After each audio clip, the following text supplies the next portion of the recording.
Welcome all. എല്ലാവർക്കും sure shot PSC ചാനലിലേക്ക് സ്വാഗതം. അപ്പോൾ ഇന്ന് ഞാൻ നിങ്ങളുടെ മുന്നിലേക്ക് വന്നിരിക്കുന്നത് ഒരു ക്ലാസ്സുമായിട്ടല്ല.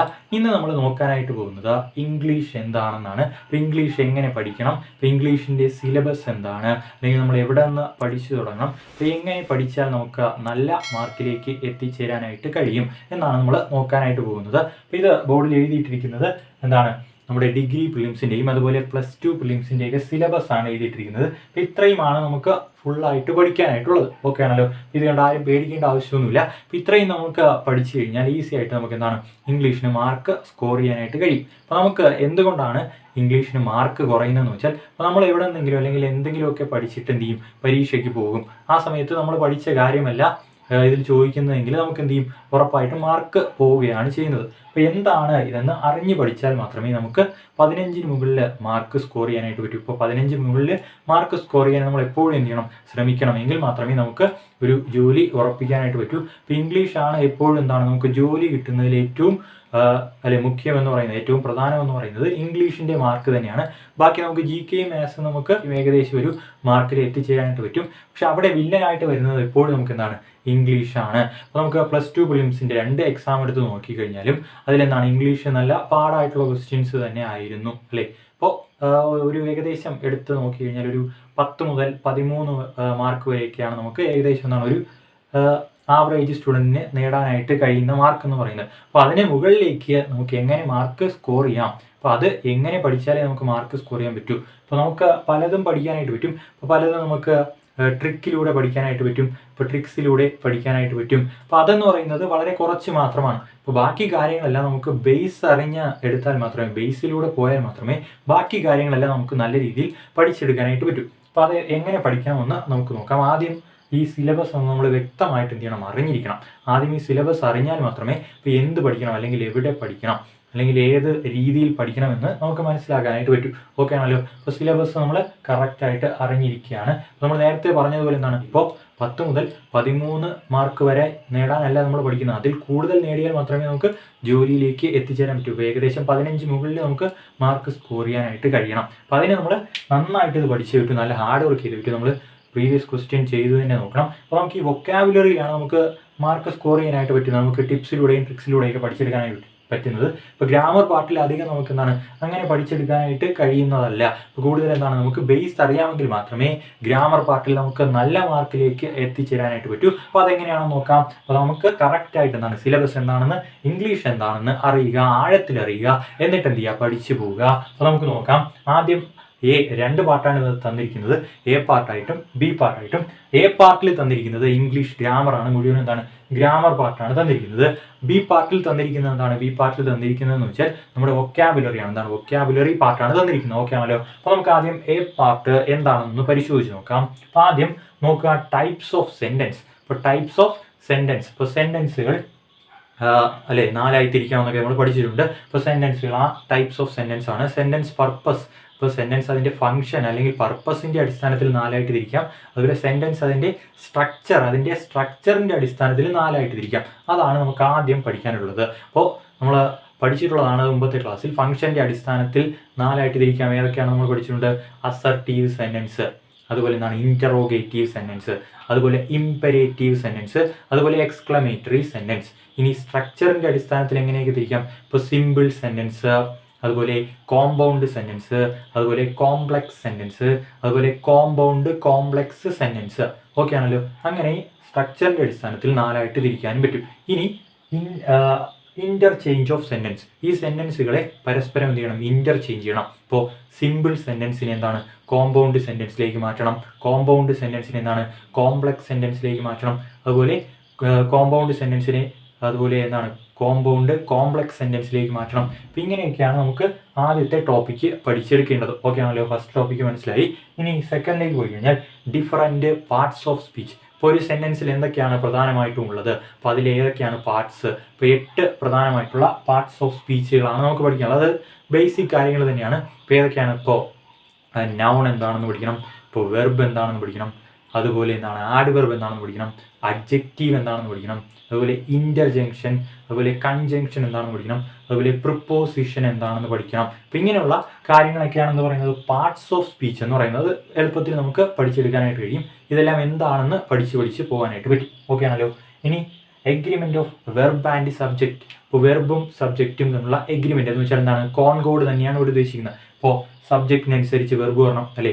ഇപ്പോൾ സിംഗുലർ സബ്ജക്റ്റ് ആണെങ്കിൽ സിംഗുലർ വെർബ് വരണം, പ്ലൂറൽ സബ്ജക്റ്റ് ആണെങ്കിൽ പ്ലൂറൽ വെർബ് വരണം. ഓക്കെ, അങ്ങനെ വരുന്ന കാര്യങ്ങൾ നമ്മൾ പഠിച്ചിട്ടുണ്ടല്ലോ. ഇപ്പോൾ ഐ വരുമ്പോൾ ആം വരും, അതുപോലെ ഹി വരുമ്പോൾ ഈസ് വരും. അങ്ങനെയൊക്കെ വരുന്നത് സബ്ജക്റ്റ് വെർബ് എഗ്രിമെന്റ്. അതുപോലെ എയ്തർ ഓർ വരുന്ന സമയത്ത് സെക്കൻഡ് സബ്ജക്റ്റ് അനുസരിച്ച് നമ്മൾ വെർബ് എഴുതണം. അതുപോലെ നെയ്തർ നോറൊക്കെ വരുന്ന സമയത്ത് സെക്കൻഡ് സബ്ജക്റ്റ് അനുസരിച്ച് വെർബ് എഴുതണം.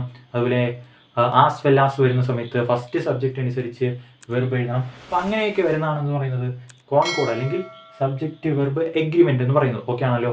ഇനി കൺഫ്യൂഷൻ ഓഫ് അഡ്ജക്റ്റീവ് ആഡ്വർബ്. ഒരു സെന്റൻസ് തന്നിട്ട് അഡ്ജക്റ്റീവ് ആണോ ആഡ്വർബ് ആണോ എന്നൊക്കെ ചോദിക്കുമല്ലോ. അപ്പോൾ ഈ സെന്റൻസിൽ ഏതാണ് അഡ്ജക്റ്റീവ് അല്ലെങ്കിൽ ഏതാണ് ആഡ്വർബ്? അപ്പോൾ അഡ്ജക്റ്റീവ് എന്ന് വെച്ചാൽ നൗണിന് നൽകുന്ന വിശേഷണമാണ് അഡ്ജക്റ്റീവ്. ആഡ്വർബ് എന്ന് വെച്ചാൽ വെർബിന് നൽകുന്ന വിശേഷണമാണെന്ന് പറയുന്ന ആഡ്വർബ്. അപ്പോൾ അത് കണ്ടുപിടിക്കാനും ചോദിച്ചിട്ടുണ്ട് പരീക്ഷകൾക്ക്. ഇനി കമ്പാരിസൺ ഓഫ് അഡ്ജക്റ്റീവ്. ഇപ്പോൾ കമ്പാരിസൺ ഓഫ് അഡ്ജക്റ്റീവ് എന്ന് പറയുന്നത് വേറെ ഒന്നുമില്ല. ഇപ്പോൾ നമ്മൾ പഠിച്ചിട്ടുണ്ട് ഡിഗ്രീസ് ഓഫ് കമ്പാരിസൺ, അത് തന്നെയാണല്ലേ. ഇപ്പോൾ ഡിഗ്രീസ് ഓഫ് കമ്പാരിസൺ എന്താണ്? ഇപ്പോൾ പോസിറ്റീവ് ഡിഗ്രി, അതുപോലെ കമ്പാരിറ്റീവ് ഡിഗ്രി, അതുപോലെ സൂപ്പർലേറ്റീവ് ഡിഗ്രി അല്ലെ. Positive degree, comparative degree, superlative degree. ഇപ്പോൾ നമ്മൾ പറയാണ്ടല്ലേ ബിഗ്, ബിഗ്ഗർ, ബിഗ്ഗസ്റ്റ് അല്ലെങ്കിൽ സ്മോൾ, സ്മോളർ, സ്മോളസ്റ്റ്. അപ്പം അങ്ങനെ വരുന്നതാണ് എന്ത്, കമ്പാരിസൺ ഓഫ് അഡ്ജക്റ്റീവ് അല്ലെങ്കിൽ ഡിഗ്രീസ് ഓഫ് കമ്പാരിസൺ എന്ന് ഓർത്തിരിക്കുക. ഓക്കെ ആണല്ലോ. ഇനി adverb and position of adverb. ഇപ്പോൾ ആഡ്വർബ് എവിടെയൊക്കെയാണെങ്കിൽ പൊസിഷൻ ഓഫ് ആഡ്വർബ്. ഇപ്പോൾ ആഡ്വർബ് ഏതിൻ്റെയൊക്കെ രീതിയിൽ ഏത് ക്രമത്തിലൊക്കെയാണ് ഉപയോഗിക്കുന്നത്, എവിടെയൊക്കെയാണ് ഉപയോഗിക്കുന്നത്? ഇപ്പോൾ വെർബിന് ശേഷം നമ്മൾ എന്താണ് ആഡ്വർബ് ഉപയോഗിക്കാറുണ്ട് അല്ലേ. അതുപോലെ എന്താണ് നമ്മുടെ അഡ്ജക്റ്റീവിന് ശേഷം ആഡ്വർബ് ഉപയോഗിക്കാറുണ്ട്. അതുപോലെ ആഡ്വർബിന് ശേഷം തന്നെ വീണ്ടും ആഡ്വർബ് ഉപയോഗിക്കാറുണ്ട്. അങ്ങനെ ആഡ്വർബിൻ്റെ ആ പൊസിഷൻ എവിടെയാണ് എന്ന് നമുക്ക് പഠിക്കേണ്ടതായിട്ടുണ്ട്. അതാണെന്ത്, ആഡ്വർബും പൊസിഷൻ ഓഫ് ആഡ്വർബും എന്ന് പറയുന്നത്. ഓക്കെ ആണല്ലോ. അതൊക്കെ നമുക്ക് ഡീറ്റെയിൽ ആയിട്ട് പഠിക്കാനുള്ളതാണ്. ഇനി ആർട്ടിക്കിൾ. ആർട്ടിക്കിൾ എന്ന് പറയുന്നത് നമ്മൾ പഠിച്ചതാണ് മുമ്പത്തെ ക്ലാസ്സിൽ. ഇംഗ്ലീഷിലെ ആർട്ടിക്കിൾസ് ഏതൊക്കെയാണ്? എയും ആനും ദിയും അല്ലെ. എ ഉപയോഗിക്കുന്ന സന്ദർഭങ്ങൾ, ആൻ ഉപയോഗിക്കുന്ന സന്ദർഭങ്ങൾ, ദി എന്ന് പറയുന്ന ആർട്ടിക്കിൾ ഉപയോഗിക്കുന്ന സന്ദർഭങ്ങൾ. അപ്പോൾ അത് കുറേ ഉണ്ട്, അത് നമ്മൾ പഠിച്ചതാണ്. ഇനി പ്രൈമറി ആൻഡ് മോഡൽ ഓക്സിലറീസ് അല്ലെ. ഇംഗ്ലീഷിലുള്ള ഓക്സിലറി വെർബുകൾ ഏതൊക്കെയാണ് നമ്മൾ പഠിച്ചിട്ടുണ്ട്? Am, is, are, was, were, have, has, had, do, does, did. ഇത്രയുമാണ് പ്രൈമറി ഓക്സിലറി. ഇനി മോഡൽ ഓക്സിലറീസ് ഏതൊക്കെയാണ്? Will, would, shall, should, can, could, may, might, must, need, ought to, dare, used to. ഇത്രയുമാണ് modal auxiliaries. അപ്പോൾ ഇതിൻ്റെയൊക്കെ use നമുക്ക് പഠിക്കണം, ഇതിൻ്റെയൊക്കെ ഉപയോഗം നമുക്ക് പഠിക്കാനായിട്ടുണ്ട്. അതാണെന്ത്, പ്രൈമറി ആൻഡ് മോഡൽ ഓക്സിലറി. ഇനി ടാഗ് ക്വസ്റ്റ്യൻ നമ്മൾ പഠിച്ചതാണ്. ക്വസ്റ്റ്യൻ ടാഗ് അല്ലെ, ഇംഗ്ലീഷിലെ ക്വസ്റ്റ്യൻ ടാഗ്. അപ്പോൾ എവിടെയൊക്കെയാണ് ടാഗ്, എങ്ങനെയൊക്കെയാണ് ഉപയോഗിക്കേണ്ടത്? ഇനി ഇൻഫിനിറ്റീവ് ആൻഡ് ജെറണ്ട്. ഇപ്പോൾ ഇൻഫിനിറ്റീവ് എന്ന് വെച്ചാൽ വെർബ് V1 ഫോം ഉണ്ടല്ലോ, വെർബിൻ്റെ ഒന്നാമത്തെ ഫോം. ഇപ്പോൾ ബേസ് ഫോം നമ്മൾ പറയാറുണ്ട്, അതാണെന്ത്, ഇൻഫിനിറ്റീവ് ഫോം. ഇപ്പോൾ വാച്ച് അല്ലെ, ലുക്ക് അല്ലെങ്കിൽ ഈറ്റ്, ഇതൊക്കെയാണ് എന്ത്, ഇൻഫിനിറ്റീവ് ഫോം അല്ലേ. V1 ഫോം എന്ന് പറയുന്നത് ബേസ് ഫോമാണ്. ഇനി ജെറണ്ട്, അതിൻ്റെ ING ചേർന്ന് വരുന്നതാണ് എന്ത്, ജെറണ്ട്. ഇപ്പോൾ വാച്ച് എന്നതിൻ്റെ കൂടെ ING വന്നാൽ വാച്ചിങ് അല്ലെ, ലുക്ക്, ലുക്കിംഗ് അല്ലെ, ഈറ്റിങ്. അങ്ങനെ ING ഫോം വരുന്നതിനാണെന്ന് പറയുന്ന ജെറണ്ട് എന്ന് പറയുന്നത്. ഇനി അടുത്ത് നോക്കാം ടെൻസ് അല്ലേ. ടെൻസ് നമുക്കറിയാം എന്തൊക്കെയാണ്? ഫ്യൂച്ചർ ടെൻസ്, അതുപോലെ പാസ്റ്റ് ടെൻസ്, പ്രസന്റ് ടെൻസ്. ആ ടെൻസുകൾ ഡിഫറൻ്റ് ആയിട്ട് എന്താണ് വേർതിരിച്ചിട്ടുണ്ട്. ഓരോ ടെൻസിനെയും വീണ്ടും 4ആയിട്ട് വേർതിരിച്ചിട്ടുണ്ട്. അതിൻ്റെ ഫോംസ് പഠിക്കണം. അപ്പോൾ ഈ ടെൻസുകൾ ഉപയോഗിക്കുന്ന സന്ദർഭങ്ങൾ എവിടെയൊക്കെയാണ് ഉപയോഗിക്കുന്നതെന്ന് പഠിക്കണം. അപ്പോൾ ഏതൊക്കെ വാക്കുകൾ ഏതൊക്കെ ടെൻസിൻ്റെ കൂടെയാണ് ഉപയോഗിക്കുന്നതെന്ന് പഠിക്കണം. അപ്പോൾ അതൊക്കെയാണ് ടെൻസിൽ വരുന്നത്. ഇനി കണ്ടീഷണൽ സെൻറ്റൻസ്. അപ്പോൾ കണ്ടീഷണൽ സെൻറ്റൻസ് വെച്ചാൽ എന്താണ്? ഇഫ് ക്ലോസ് നമ്മൾ പഠിച്ചതാണല്ലേ. ഇഫ് ക്ലോസ്, ഇഫ് ഉപയോഗിക്കുന്ന സന്ദർഭങ്ങൾ. അപ്പോൾ ഇഫിൻ്റെ കൂടെ പ്രസൻറ്റ്, സിമ്പിൾ പ്രസൻറ്റ് വന്നാൽ എങ്ങനെ വരും? ഇഫിൻ്റെ കൂടെ സിമ്പിൾ പാസ്റ്റ് വന്നാൽ എങ്ങനെ വരും? അതുപോലെ ഇഫിൻ്റെ കൂടെ പാസ്റ്റ് പെർഫെക്റ്റ് വന്നാൽ എങ്ങനെ വരും എന്നൊക്കെ നമ്മൾ പഠിച്ചതാണ് കണ്ടീഷണൽ സെൻറ്റൻസ്. ഇനി പ്രിപ്പോസിഷൻ അല്ലേ, ഇംഗ്ലീഷിൽ ഉപയോഗിക്കുന്ന prepositions. On, at, of, in, with, from. അപ്പം അങ്ങനെ വരുന്നതിനാണെന്ന് പറയുന്നത് പ്രിപ്പോസിഷൻ. ഇത് എവിടെയൊക്കെയാണ് ഉപയോഗിക്കുന്നത്? ഇനി യൂസ് ഓഫ് കോറിലേറ്റീവ്സ്. ഇപ്പോൾ യൂസ് ഓഫ് കോറിലേറ്റീവ്സ് എന്ന് വെച്ചാൽ വേറൊന്നുമില്ല, ഇത് ഉണ്ടെന്നാണ്, വേറൊന്നും വിചാരിക്കേണ്ട. അപ്പോൾ നമ്മൾ കൺജങ്ഷൻ ഉപയോഗിക്കാറുണ്ടല്ലേ, കൺജങ്ഷൻ. ഇപ്പോൾ 2 സെൻറ്റൻസുകൾ എന്താണ് കണക്ട് ചെയ്യാൻ വേണ്ടി കൺജങ്ഷൻസ് ഉപയോഗിക്കുന്നുണ്ട്. അങ്ങനെയുള്ള കൺജങ്ഷൻ കോറിലേറ്റീവ്സ് ഇംഗ്ലീഷിലുണ്ട്. ഇപ്പോൾ ഹാർഡ്ലി, ദാൻ, ഹാർഡ്ലി ദാൻ,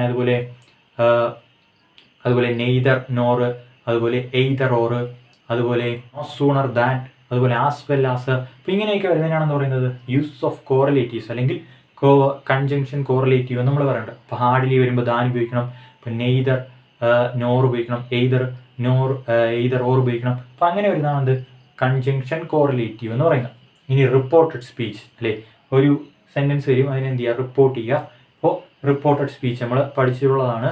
ഇപ്പോൾ റിപ്പോർട്ടഡ് സ്പീച്ച് എന്താണ്, ഡയറക്റ്റ് ആൻഡ് ഇൻഡയറക്റ്റ് സ്പീച്ചാണ്. ഇപ്പോൾ ഒരു സെൻറ്റൻസ് അതിൻ്റെ എന്താണ് പാസ്റ്റ് ഫോമിലേക്ക് മാറ്റുക അല്ലെങ്കിൽ റിപ്പോർട്ട് ചെയ്യുക. ഓക്കെ ആണല്ലോ. ഇനി ആക്റ്റീവ് ആൻഡ് പാസീവ് വോയിസ് എന്ന് വെച്ചാൽ ഇപ്പോൾ സബ്ജക്റ്റിൻ്റെ സ്ഥാനത്തേക്ക് ഒബ്ജക്റ്റ് പോവുക, ഒബ്ജക്റ്റിൻ്റെ സ്ഥാനത്തേക്ക് എന്താണ് സബ്ജക്റ്റ് വരിക, അങ്ങനെ സെൻറ്റൻസ് നമ്മൾ എഴുതുക. ഇപ്പോൾ V3 ഫോംസ് ഉപയോഗിച്ച് എഴുതുക, അതാണ് പാസീവ് ഫോംസ് എന്ന് പറയുന്നത്. ഇനി കറക്ഷൻ ഓഫ് സെൻറ്റൻസ്, ഇപ്പോൾ സെൻറ്റൻസിൽ എന്തെങ്കിലും മിസ്റ്റേക്ക് കാണും, ഇപ്പോൾ എന്തെങ്കിലും തെറ്റുകൾ കാണും, അതെന്ത് ചെയ്യുക, കറക്റ്റ് ചെയ്ത് പോവുക. അപ്പോൾ അതിൽ ടെൻസിലായിരിക്കും ചിലപ്പോൾ മിസ്റ്റേക്ക് വരുന്നത്, ആ സെൻറ്റൻസിനെ കറക്റ്റ് ചെയ്ത് പോവുക. ഇനി ഇത്രയുമാണ് നമുക്ക് ടെൻസിൽ പഠിക്കാനുള്ളത്. അപ്പോൾ ഒരു ഏകദേശ രൂപം പിടികിട്ടിയെന്ന് വിചാരിക്കുന്നു. എന്തൊക്കെയാണ് നമുക്ക് ആദ്യമേ പഠിക്കാനുള്ളത്, ഇംഗ്ലീഷിലെ സിലബസിൽ ഗ്രാമർ പാർട്ടിൽ എന്തൊക്കെയാണ് പഠിക്കാനുള്ളതെന്ന് ഏകദേശം നിങ്ങൾക്ക് മനസ്സിലായി കാണും. ഇനി ബി പാർട്ടിൽ നമുക്ക് വൊക്കാബുലറിയാണ് ചോദിക്കുന്നത്. വൊക്കാബുലറിയിലാണ് നമുക്ക് കൂടുതൽ മാർക്ക് സ്കോർ ചെയ്യാനായിട്ട് പറ്റുന്നത്. നമുക്ക് ട്രിക്സ് ഒക്കെ ഉപയോഗിച്ച് പഠിക്കാൻ പറ്റുന്നത് വൊക്കാബുലറിയാണ്. ഓക്കെ ആണല്ലോ. അപ്പോൾ അവിടെ സിംഗുലർ, പ്ലൂറൽ, ഒരു നൗണിൻ്റെ സിംഗുലറും അതിൻ്റെ പ്ലൂറലും ഏകവചനവും ബഹുവചനവും പഠിക്കാനുണ്ട്. ഇനി ചേഞ്ച് ഓഫ് ജെൻഡർ, ഇപ്പോൾ വർഗം അല്ലെ, ആൺവർഗത്തെയും പെൺവർഗത്തെയും എന്ത് പേരിലൊക്കെ അറിയപ്പെടും നമ്മൾ പഠിക്കാനുണ്ട്. ഇപ്പോൾ മാസ്റ്റർ അല്ലെ, മിസ്ട്രസ്, മാസ്റ്ററിൻ്റെ ഫീമെയിൽ ജെൻഡറാണെന്ന് പറയുന്നത് മിസ്ട്രസ്. അതുപോലെ കിങ്, ക്യൂൻ, അങ്ങനല്ലേ, കിങ്, ക്യൂൻ, അങ്ങനെയൊക്കെ നമുക്ക് പഠിക്കാനുണ്ടല്ലോ. അതാണെന്ത് ചേഞ്ചസ് ഓഫ് ജെൻഡർ എന്ന് പറയുന്നത്. അപ്പോൾ അത് മൃഗങ്ങളുടെ കാര്യത്തിലേക്ക് നമ്മൾ പഠിക്കാറുണ്ട്, ആനിമൽസിൻ്റെ ചേഞ്ച് ഓഫ് ജെൻഡർ പഠിക്കാറുണ്ട്. ഇനി കളക്റ്റീവ് നൗൺസ് പഠിക്കാറുണ്ട്. എന്താണ് കളക്റ്റീവ് നൗൺസ്? ഇപ്പോൾ ഒരു കൂട്ടത്തെ നമ്മൾ എങ്ങനെ പറയും? ഇപ്പോൾ ബെഞ്ച് ഓഫ് ഗ്രേപ്സ് അല്ലെങ്കിൽ ബെഞ്ച് ഓഫ് കീസ്, അങ്ങനെ ഒരു കൂട്ടം, അതിന് നമ്മൾ ഒരുപാട് കളക്റ്റീവ് നൗൺസ് ഉപയോഗിച്ച് പഠിച്ചിട്ടുണ്ട്. ഓക്കെ ആണല്ലോ. ഇനി വേർഡ് ഫോർമേഷൻ, ഇപ്പോൾ വേർഡ് ഫോം ചെയ്യുന്നത്, വേർഡ് ഫോർമേഷൻ എങ്ങനെയാണ് എന്ന് നമുക്ക് പഠിക്കാനായിട്ടുണ്ട്, വേർഡ് ഫോർമേഷൻ. അതുപോലെ കോമ്പൗണ്ട് വേർഡ്സ്, ഇപ്പോൾ രണ്ട് വേർഡുകൾ കോമ്പിനേഷൻ, രണ്ട് വേർഡുകളുടെ കോമ്പിനേഷൻ, കോമ്പൗണ്ട് വേർഡ്സ്. ഇപ്പോൾ ഏത് പറയാം, ഇപ്പോൾ ബ്ലാക്ക് ബോർഡ് അല്ലെ, ബ്ലാക്കും ബോർഡും അല്ലെ, അതങ്ങനെ വരുന്ന വേർഡുകളാണ് കോമ്പൗണ്ട് വേർഡ്സ് എന്ന് പറയുന്നത്. ഇപ്പോൾ വേർഡ് ഫോർമേഷൻ എന്ന് വെച്ചാൽ എന്താണ്, ഈ സഫിക്സ് പ്രിഫിക്സ് ഒക്കെ വരുന്നുണ്ടല്ലോ. ഇപ്പോൾ ഒരു വേർഡിന് മുന്നേ ചേർക്കുന്നത് പ്രിഫിക്സ്, ഒരു വേർഡിന് ശേഷം ചേർക്കുന്നതാണ് സഫിക്സ്. ഓക്കെ ആണല്ലോ. ഇപ്പോൾ ഹാപ്പി എന്ന വേർഡിന് UN ചേർക്കുമ്പോൾ, ഹാപ്പി എന്ന വേർഡിന് മുന്നേ UN ചേർക്കുമ്പോൾ എന്ത് കിട്ടും, അൺഹാപ്പി എന്ന് കിട്ടുമല്ലോ. ഇനി ഹാപ്പി എന്ന വേർഡിനോട് NESS ചേർക്കുമ്പോൾ എന്ത് കിട്ടും, ഹാപ്പിനെസ് എന്ന് കിട്ടും. അപ്പോൾ ഈ അൺഹാപ്പി എന്ന് പറയുന്നത് പ്രിഫിക്സും ഹാപ്പിനെസ് എന്ന് പറയുന്നത് സഫിക്സും, അതാണെന്ത് വേർഡ് ഫോർമേഷൻ. ഇനി കോമ്പൗണ്ട് വേർഡ് നമ്മൾ പറഞ്ഞു, ബ്ലാക്ക് ബോർഡിൻ്റെ കാര്യം പറഞ്ഞു. അതുപോലെ സിനോണിം അല്ലേ, ഒരു വേർഡിൻ്റെ സെയിം മീനിങ് വരുന്നതാണെന്ത് സിനോണിം. ഇപ്പോൾ സ്മോളിൻ്റെ സിനോണിം ചോദിച്ചാൽ ലിറ്റിൽ അല്ലെ, ചെറുത്. ഇനി സ്മോളിൻ്റെ ആൻറ്റോണിം ചോദിച്ചു കഴിഞ്ഞാൽ, സ്മോളിൻ്റെ ആൻറ്റോണിം ഓപ്പോസിറ്റ് വേർഡ് എന്താണ്, ബിഗ് അല്ലെ, വലുത്. ഇപ്പോൾ സിനോണിം എന്ന് വെച്ചാൽ സെയിം മീനിങ്ങും ആൻറ്റോണിം എന്ന് വെച്ചാൽ എന്താണ്, ഓപ്പോസിറ്റ് മീനിങ് ആണ് പറയേണ്ടത്. ഇനി ഫ്രൈസൽ വെർബുകൾ, ഇപ്പോൾ ഫ്രൈസൽ വെർബുകൾ ഇംഗ്ലീഷിലുള്ള ഫ്രൈസൽ വെർബുകളും അതിൻ്റെ മീനിങ്ങും നമ്മൾ മുമ്പത്തെ ക്ലാസ്സിലേക്ക് പഠിച്ചിട്ടുണ്ട്. ഇപ്പോൾ പുട്ട് ഓഫ് അല്ലെങ്കിൽ കോളറ്റ് അല്ലെങ്കിൽ മേക്ക് ഔട്ട്, ഇങ്ങനെ വരുന്ന ഫ്രൈസൽ വെർബും അതിൻ്റെ മീനിങ്ങും അതൊക്കെ അത് പരീക്ഷയ്ക്ക് ചോദിച്ചുള്ളതാണ്. ഇനി ഫോറിൻ വേർഡ്സുകൾ അല്ലെ, ഫോറിൻ വേർഡ്സുകൾ ഉണ്ടല്ലോ. ഇപ്പോൾ വിദേശ ഭാഷയിലുള്ള വാക്കുകൾ, അതിൻ്റെ മീനിങ്, ഇംഗ്ലീഷിലെ മീനിങ്, ഫോറിൻ വേർഡ്സ് ചോദിക്കാറുണ്ട്. അതുപോലെ വൺ വേർഡ് സബ്സ്റ്റിറ്റ്യൂഷൻ, ഇപ്പോൾ ഒരു സെൻറ്റൻസ് കണ്ടിട്ട് അല്ലെങ്കിൽ വൺ വേർഡ് ചോദിക്കാറുണ്ട്, അതിൻ്റെ വൺ വേർഡ്. ഇപ്പോൾ സ്പിൻസ്റ്റർ എന്ന് വെച്ചാൽ എന്താണ്, അൺമാരീഡ് വുമൺ അല്ലെ, കല്യാണം കഴിക്കാത്ത സ്ത്രീകളെയാണ് വിളിക്കുന്നത് സ്പിൻസ്റ്റർ എന്ന് വിളിക്കുന്നത്. അങ്ങനെ വൺ വേർഡ് സബ്സ്റ്റിറ്റ്യൂഷൻ നമുക്ക് ഇംഗ്ലീഷിൽ ചോദിക്കാറുണ്ട്. ഇപ്പോൾ ഫോറിൻ വേർഡ്സിന് എക്സാമ്പിൾ പറഞ്ഞു കഴിഞ്ഞാൽ, ബോണഫൈഡ് എന്ന് വെച്ചാൽ ഗുഡ് ഫെയ്ത്ത്, അല്ലെങ്കിൽ മാലഫൈഡ് എന്ന് വെച്ചാൽ ബാഡ് ഫെയ്ത്ത്. അങ്ങനെ ഫോറിൻ വേർഡ്സ് നമുക്ക് പഠിക്കാനായിട്ടുണ്ട്. ഇപ്പോൾ വൺ വേർഡ് നമ്മൾ പറഞ്ഞു കഴിഞ്ഞു, വൺ വേർഡ് സബ്സ്റ്റിറ്റ്യൂഷൻ. ഇനി വേർഡ്സ് ഓഫൺ യൂസ്ഡ്, ഇപ്പോൾ നമ്മൾ ചില സ്ഥലങ്ങളിലേക്ക് ഉപയോഗിക്കുന്ന വേർഡ്സുകൾ, ആ വേർഡ്സുകളെ പറ്റി പഠിക്കാനായിട്ടുണ്ട്. ഇനി സ്പെല്ലിംഗ് കറക്ഷൻ, ഒരു 4 വേർഡുകൾ തന്നേക്കും, അതിലെന്താണ് സ്പെല്ലിങ് തെറ്റിയ വേർഡുകൾ കാണും. അപ്പോൾ അങ്ങനെ സ്പെല്ലിംഗ് കറക്ഷൻ ചോദിക്കും, അല്ലെങ്കിൽ ശരിയായ വേർഡ് ഏതാണെന്ന് എഴുതാൻ ചോദിക്കും, അല്ലെങ്കിൽ തെറ്റിയ വേർഡ് ഏതാണെന്ന് എഴുതാനായിട്ട് ചോദിക്കും. ഇനി ഇഡിയംസ് എന്ന് വെച്ചാൽ എന്താണ്, ശൈലികൾ, നമ്മൾ ഇംഗ്ലീഷിൽ ഉപയോഗിക്കുന്ന ഒരു ശൈലികളുണ്ടല്ലോ, ആ ഇഡിയംസ് എഴുതാൻ ചോദിക്കും. ഇനി ട്രാൻസ്ലേഷൻ, ഇപ്പോൾ പഴഞ്ചൊല്ലുകൾ അല്ലെങ്കിൽ പ്രോവർബുകൾ ട്രാൻസ്ലേറ്റ് ചെയ്യാൻ ചോദിക്കും. ഇപ്പോൾ മലയാളത്തിലുള്ള പ്രോവർബ് ഇംഗ്ലീഷിലേക്ക് ട്രാൻസ്ലേറ്റ് ചെയ്യാൻ ചോദിക്കും, അല്ലെങ്കിൽ ഇംഗ്ലീഷിലുള്ള പ്രോവർബ് മലയാളത്തിലേക്ക് ട്രാൻസ്ലേറ്റ് ചെയ്യാൻ ചോദിക്കും. അപ്പോൾ ഇത്രയുമാണ് നമുക്ക് ഇംഗ്ലീഷ് സിലബസ് എന്ന് പറയുന്നത്. ഓക്കെ ആണല്ലോ. അപ്പോൾ ഇത്രയും നമുക്ക് അറിഞ്ഞിരുന്നാൽ ഇതാണ് നമുക്ക് പഠിക്കാനായിട്ടുള്ളത്. എന്താണ് ഇംഗ്ലീഷ് എന്ന് നമുക്ക് ആദ്യമേ മനസ്സിലാക്കി എടുത്തിട്ട് വേണം നമ്മൾ എന്താണ് ഇതിലേക്ക് നല്ല രീതിയിൽ പഠിക്കാനായിട്ട് മുന്നിട്ടിറങ്ങാൻ. അപ്പോൾ ഇത്രയും ഓക്കെ ആണെന്ന് വിചാരിക്കുന്നു. അപ്പോൾ ഇനി എന്തെങ്കിലും സംശയം ഉണ്ടെങ്കിൽ എന്താണ് ചോദിച്ചാൽ മതി. ഇനി എങ്ങനെ പഠിക്കണമെന്ന് വെച്ചാൽ നമ്മൾ ഓരോന്നായിട്ട് എന്ത് ചെയ്യുക, എടുത്ത ഓരോ ബേസിക് കാര്യങ്ങളായിട്ട് എന്ത് ചെയ്യുക, എടുത്ത് പഠിച്ച് തുടങ്ങുക.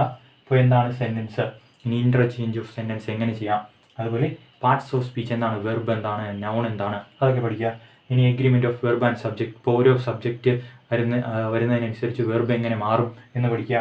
ഇനി അഡ്ജക്റ്റീവ്, ആഡ്വെർബ് എവിടെയൊക്കെ ഉപയോഗിക്കും, ഇനി അഡ്ജക്റ്റീവുകൾ, കമ്പാരിസൺ എന്താണ്, ഡിഗ്രീസ് ഓഫ് കമ്പാരിസൺ എങ്ങനെ നമുക്ക് പറയാം, അതുപോലെ article, primary and modal auxiliaries എങ്ങനെ പഠിക്കാം, ക്വസ്റ്റ്യൻ ടാഗ് പഠിക്കാം, ഇൻഫിനിറ്റീവ് ആൻഡ് ജെറണ്ട് എന്താണെന്ന് പഠിക്കാം, ടെൻസുകൾ, കണ്ടീഷണൽ സെൻറ്റൻസ്, പ്രൊപ്പോസിഷൻ, ഇനി correlatives, reported speech, active and passive, correction of sentence. ഇപ്പോൾ ഇത്രയുമാണ് ഗ്രാമർ പാർട്ടിൽ.